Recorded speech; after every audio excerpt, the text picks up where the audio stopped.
ఉమ్మడి కరీంనగర్ జిల్లాకు మూడో మంత్రి పదవి దక్కడంపై మంత్రి అడ్లూరి లక్ష్మణ్ కుమార్ హర్షం వ్యక్తం చేశారు. ప్రమాణ స్వీకారం చేసిన తర్వాత తొలిసారిగా నియోజకవర్గాన్ని వెళ్తున్న క్రమంలో సుడా చైర్మన్ కోమటిరెడ్డి నరేందర్ రెడ్డి ఆధ్వర్యంలో పార్టీ శ్రేణులు ఘన స్వాగతం పలికారు.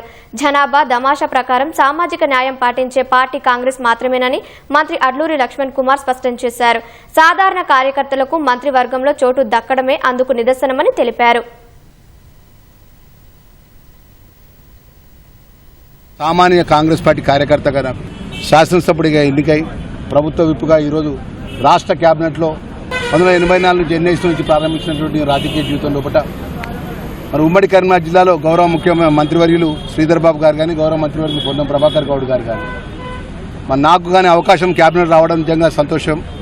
2014 నుంచి 23 వరకు ఈ రాష్ట్రంలో పరిపాలించినటువంటి ప్రభుత్వాలు ఏ రోజు ఇంత గొప్పగా బలహీన వర్గాలకు సంబంధించినటువంటి వర్గానికి మినిస్టర్ల అవకాశం కానీ సోషల్ జస్టిస్ ఏదైతే భారతదేశంలోని అన్ని వర్గాలకు బీసీలకు ఎస్సీలకు అన్ని వర్గాలకు సమన్యాయం చేయాల్సినటువంటి పార్టీ ఏదైతే ఫలాలు ఏదైతే ఉన్నాయో ప్రభుత్వంలో అందరికీ అందే విధంగా ఈరోజు ఇంత గొప్ప గౌరవాన్ని ఇచ్చిందంటే అది సోనియమ్మ తల్లి కాంగ్రెస్ పార్టీ అనే విషయాన్ని కూడా మర్చిపోవద్దనే విషయాన్ని సవినయంగా మనవి చేసుకుంటూ